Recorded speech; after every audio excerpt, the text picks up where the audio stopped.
Okay, so I'm going to show how to change an EGR valve on an 89 Deville.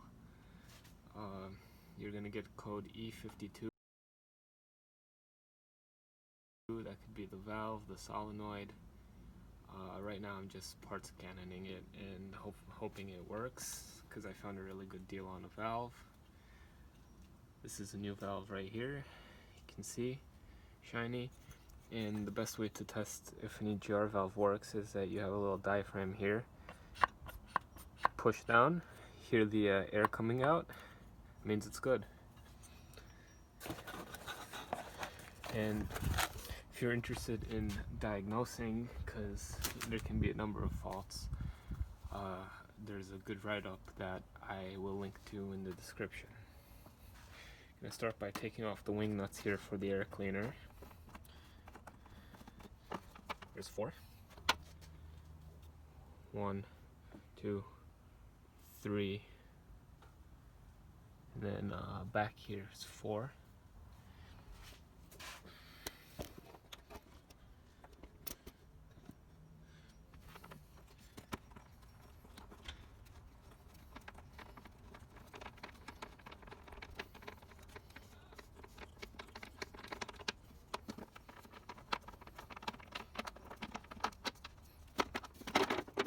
Okay, then this one right here.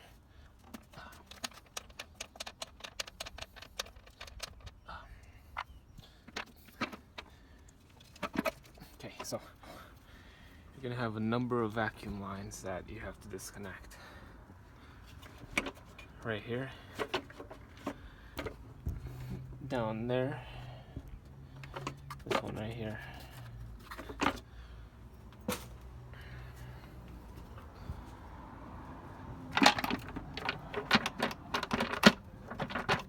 Right here and right here.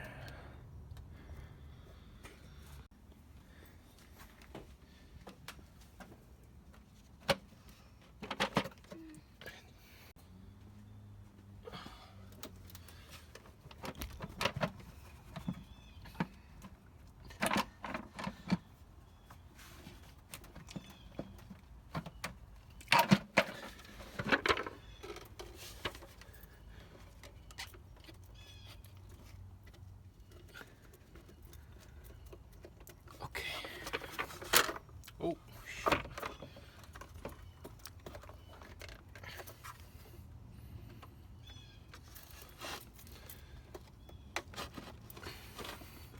You can just place it aside like this.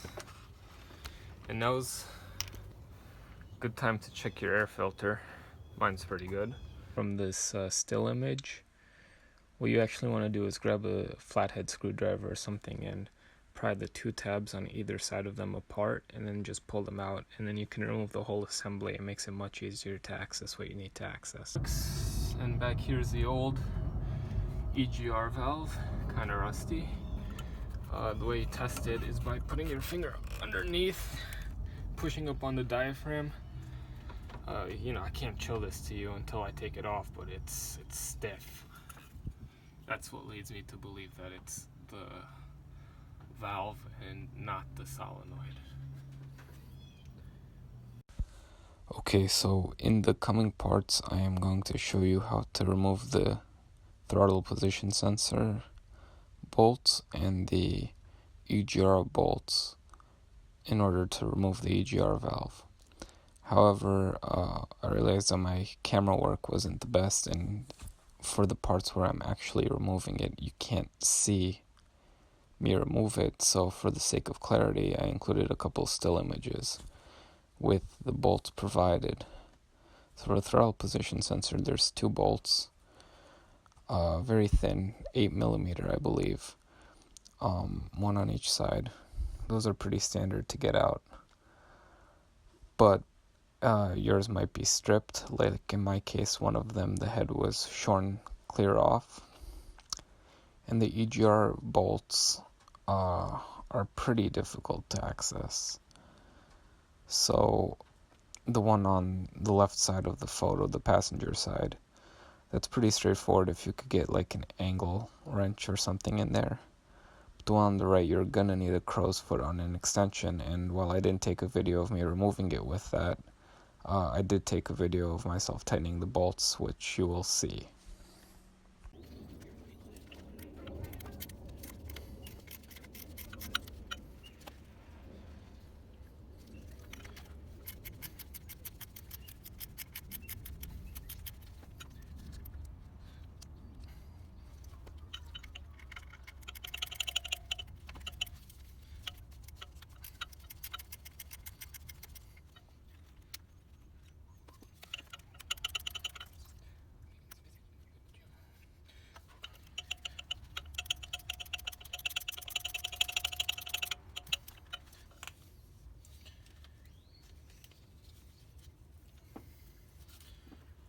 So you're going to need to remove the screws on both of the sides of the throttle position sensor.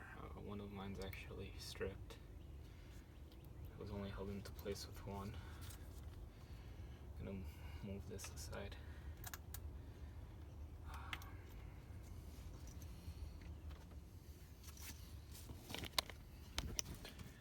Now, without this in the way, I have more access to the bolt down there.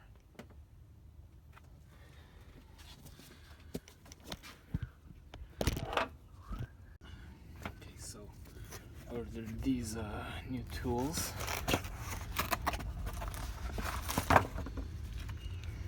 from Amazon. Let's see if they work.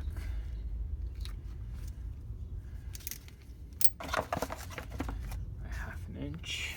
You can see it has a flexible head. Okay, let's try it out.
Okay, so highlighted here in red is the gasket from after you remove your EGR valve. It's gonna leave a residue. It's kind of fibery. I'm not sure exactly what it's made of, but you will need to scrape it off before you put the new one on.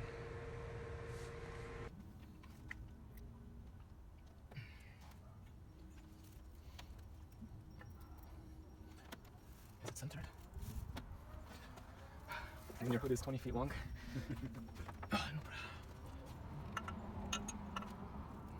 Poi ce l'ho bucciato la prima data, 800 mai bine, ci mai șos 800 acolo. Da, I dripped that. There, I did it my way now. Up to you. No, no, yes. I'll do it your way. Unde e conectorul de aici? Ah, there it is. Okay. Fast food? You want fast food, right? No. No?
now to put the throttle position sensor back on, you're gonna need to push this just a little bit in so it clips.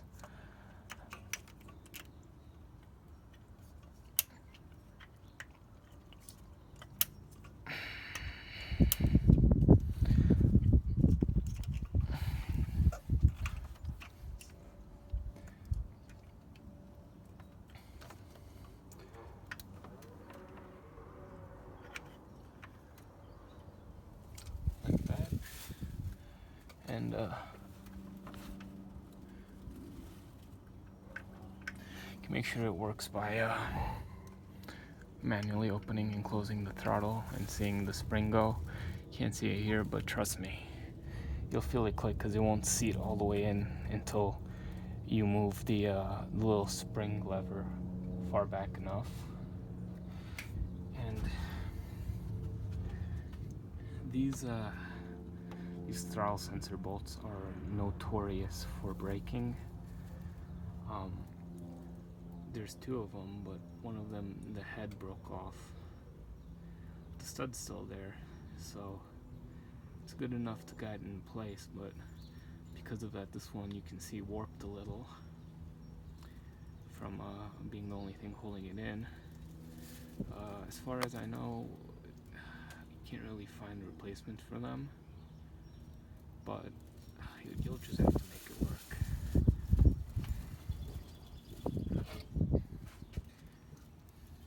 Got an 8mm head.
That's something. Okay, so to test out that it works, there's a pretty narrow range of procedures that allow you to test the EGR function. You are going to have to get on the highway at normal operating temperature, so after the coolant's all warmed up, and be going around 55 miles per hour continuously.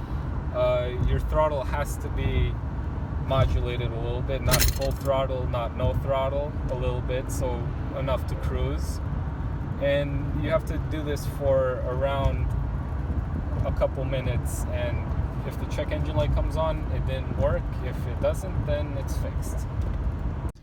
Alright, so now that I'm back from my test drive, I'm proud to report that the check engine light is gone, and so is my problem. Here, I'll prove it to you.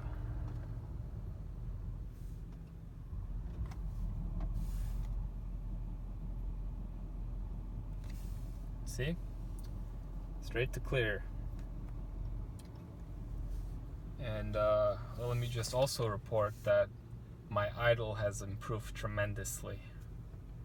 Before, it'd idle fine, then I'd get it up to temperature, and then I'd stop at a stoplight after it's up to temperature, and it just like just idle rough.